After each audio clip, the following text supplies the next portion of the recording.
طائف سے واپسی۔ طائف کی 5000 اونچی سرسبز وادی سے لوٹتے سمے آقا صلی اللہ علیہ وآلہ وسلم اور غلام رضی اللہ تعالیٰ عنہ کے جسم زخموں سے چور تھے۔ مقدس جسموں سے بہا خون جم گیا تھا۔ کئی زخم ابھی تک رس رہے تھے، درد کی ٹیسیں اٹھ رہی تھیں، لیکن آقا صلی اللہ علیہ وآلہ وسلم کی روح حشاش بشاش ہوگی۔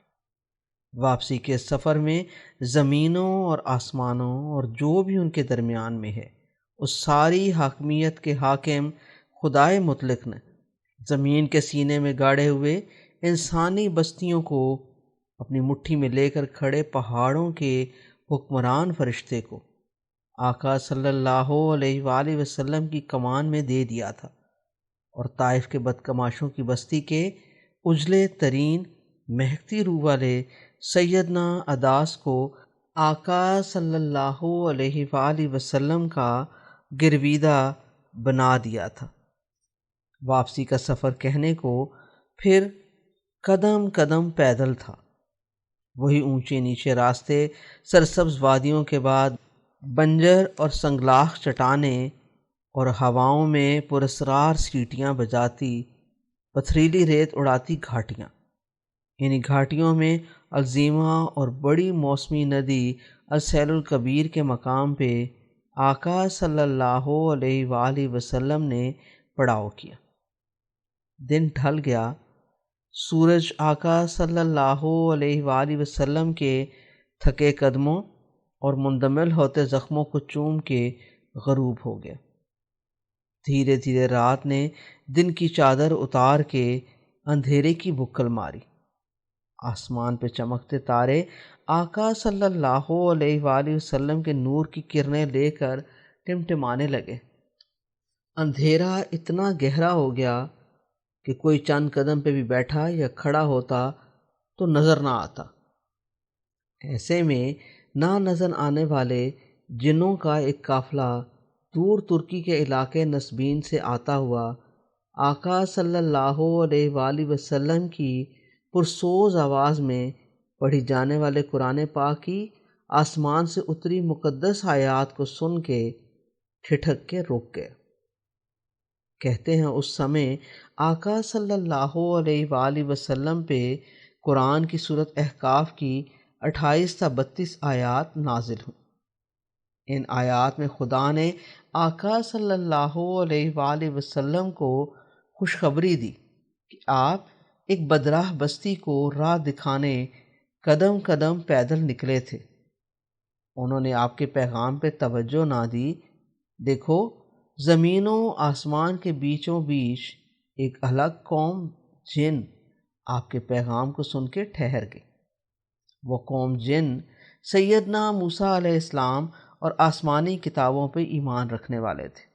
وہ آقا صلی اللہ علیہ وآلہ وسلم کے لبوں سے قرآن کا لحن سن کے سناٹے میں آ گئے اور مان گئے یہ تو وہی الوہی پیغام ہے، وہی تعلیم ہے جو پچھلے نبی دیا کرتے تھے۔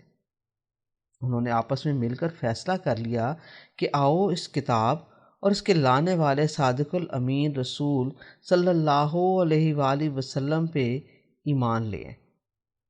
پتھر دیوار والے شہر طائف کے پتھر دل مشرکوں پہ جس کلام برحق کا اثر نہ ہوا، وہ اثر زمین و آسمان کی پراسرار، قوی، زور آور اور صدیوں زندہ رہنے والی مخلوق نے قبول کر لیا۔ اس لیے بھی یہ امر لازم تھا کہ آقا صلی اللہ علیہ وآلہ وسلم تمام انسانوں اور تمام جنوں کے علاوہ خدا کے ہر بنائے جہان کے لیے رحمت للعالمین صلی اللہ علیہ وآلہ وسلم بنا کے بھیجے گئے۔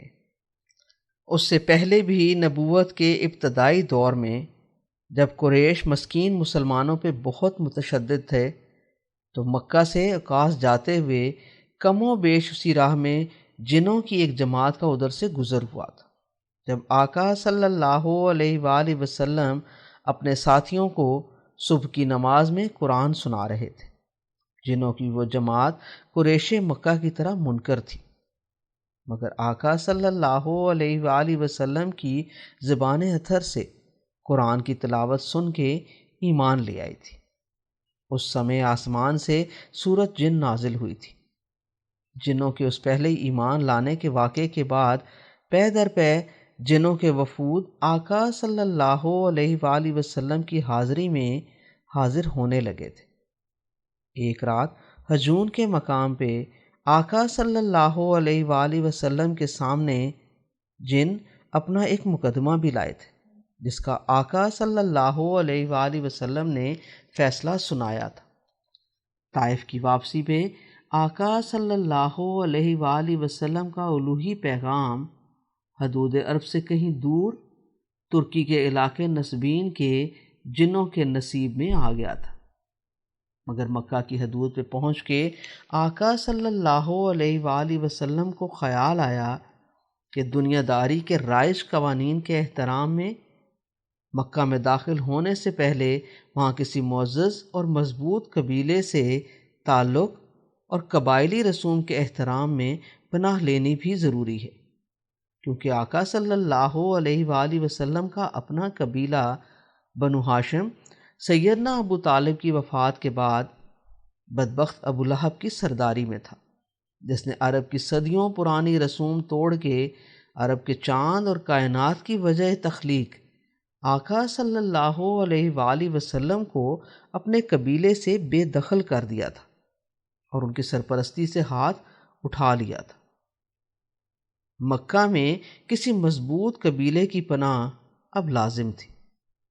آقا صلی اللہ علیہ وآلہ وسلم کے ساتھ ان کا منہ بولا بیٹا غلام زید رضی اللہ تعالیٰ عنہ بھی اب کسی قبیلے کی پناہ میں نہ رہا تھا۔ دونوں آقا صلی اللہ علیہ وآلہ وسلم اور غلام زید رضی اللہ تعالیٰ عنہ مکے کی حدود نخلا کے باہر ٹھہر گئے۔ سیدنا ابو طالب کی رمضان میں وفات کے فوراً بعد شوال کے مہینے سے مکہ سے نکلے ہوئے تھے۔ کئی مہینوں کی قدم قدم پیدل مسافت کے بعد ابھی رجب کا محترم مہینہ آنے میں کچھ وقت تھا، جب ہر اجنبی اور بن قبیلے کے رد کیے ہوئے مسافر کو بھی مکے میں امان ملتی تھی۔ آقا صلی اللہ علیہ وآلہ وسلم کو وہیں عبداللہ بن اوریقط مل گئے۔ وہ مسلمان نہیں تھے مگر انسان شاندار تھے۔ آقا صلی اللہ علیہ وآلہ وسلم نے انہیں مکے میں اپنے ننہالی قبیلے بنو زہرہ کے معزز فرد اخنس بن شریک کے پاس بھیجا کہ جاؤ میرے لیے اس سے پناہ کی طلب کرو۔ اخنس نے کہلا بھیجا کہ وہ پناہ دینے کو تیار ہے، مگر اس کو پناہ دینے کا اختیار اس لیے نہیں ہے کہ وہ بنی زہرہ کا صرف حلیف ہے، قبیلے کا اصل فرد نہیں ہے۔ آقا صلی اللہ علیہ وآلہ وسلم نے پھر عبداللہ بن اوریقط کو سہیل بن عمر کے پاس بھیجا۔ اس نے بھی ایک تکنیکی نکتہ اٹھایا کہ وہ عامر بن لوئی کی لڑی سے ہے، جبکہ قریش خود کو کعب بن لوئی کی اولاد سمجھتے ہیں، اس لیے اس کی دی جانے والی پناہ پورا قریش قبول نہیں کرے گا۔ کہتے ہیں آقا صلی اللہ علیہ وآلہ وسلم مکہ کی حدود کے باہر اپنی جنم بھومی اپنے اسماعیل علیہ السلام جد امجد کے بسائے ہوئے شہر کے باہر کئی دن تک اسی شہر میں کسی قریشی سردار کی پناہ کے انتظار میں کھڑے رہے۔ وہ آقا صلی اللہ علیہ وآلہ وسلم جن کی پناہ میں دونوں جہان خدا نے دیے ہوئے تھے، مگر یہ رائج الوقت دستور کے احترام کا تقاضا تھا، ورنہ خدائے واحد زمینوں و آسمان کے فرشتوں کو آپ کی کمان میں دے چکا تھا۔ کہتے ہیں آقا صلی اللہ علیہ وآلہ وسلم نے 15 لوگوں کے پاس اپنے ایلچی عبداللہ بن اوریقط کو بھیجا، کوئی نہ مانا۔ آخر آقا صلی اللہ علیہ وآلہ وسلم نے پیغام لے جانے والے کو اپنے پردادا ہاشم کے بھائی نوفل کے قبیلے بنی نوفل کے سردار مطعم بن عدی کے پاس پناہ مانگنے کے لیے بھیجا۔ مطعم بن عدی بخوشی مان گیا۔ اس نے اپنے سارے بیٹوں، بھتیجوں اور اپنی قوم کے سب جوانوں کو حکم دیا کہ تلواریں سونت کے حرم کعبہ میں پہنچو۔ کچھ کو عبداللہ بن ارید کے ساتھ آقا صلی اللہ علیہ وآلہ وسلم کو عزت و آبرو سے مکہ میں لانے بھیجا۔ آقا صلی اللہ علیہ وآلہ وسلم اپنے شہر آئے، اپنے خدا کے گھر سب سے پہلے گئے۔ مطعم بن عدی کے قبیلے کے لوگوں نے ننگی تلواروں کی چھاؤں میں آقا صلی اللہ علیہ وآلہ وسلم کو گارڈ آف آنر دی، عزت اور آبرو سے حرم کے سامنے بٹھایا۔ پھر مطعم بن عدی نے تلوار لہرا کے کعبے میں موجود سب دشمن رسول قبیلوں کے رؤساء کو مخاطب کر کے کہا، سنو، میں مطعم بن عدی سردار بن نوفل محمد صلی اللہ علیہ وآلہ وسلم بن عبداللہ رسول خدا کو اپنی پناہ میں لیتا ہوں۔ ان کو میلی آنکھ سے دیکھنے والا میرے قبیلے کی ننگی تلواروں کو دیکھ لے۔ سب مشرک حیران، ششدر اور پریشان، ان کے ہونٹوں پہ پپڑیاں جم گئیں، آنکھوں کی پتلیاں پھیل گئیں۔ دشمن رسول ابو سفیان بن حرب بھاگا بھاگا مطعم بن عدی کے قریب آیا اور بولا، سردار، تم محمد بن عبداللہ کے پیروکار بن گئے ہو یا صرف پناہ دیے؟ مطعم بن عدی بولا، میں نے پناہ دی۔ ابو سفیان بن حرب کی جان میں جان آئی، تیزی سے بولا، جسے تم نے پناہ دی ہے اسے ہماری بھی پناہ ہے۔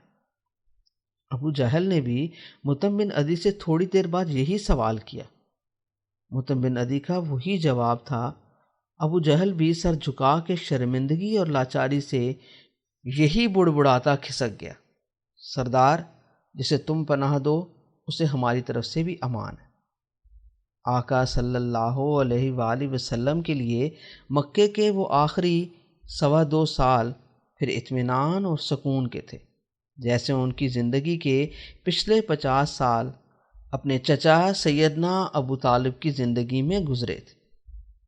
مکہ سے 2.25 سال بعد مستقل مدینہ میں ہجرت کرنے کے بعد جب پہلی فیصلہ کن جنگ بدر میں مسلمانوں نے ابو جہل، عتبہ، شیبہ، ولید اور امیہ بن خلف کو جہنم رسید کر کے ذلت کے گڑھے میں دفن کر دیا تھا اور مکے کے قریشیوں کے 71 لوگ قید کر کے لے گئے تھے، اس واقعے سے پہلے مطعم بن عدی طبعی موت مر چکے تھے۔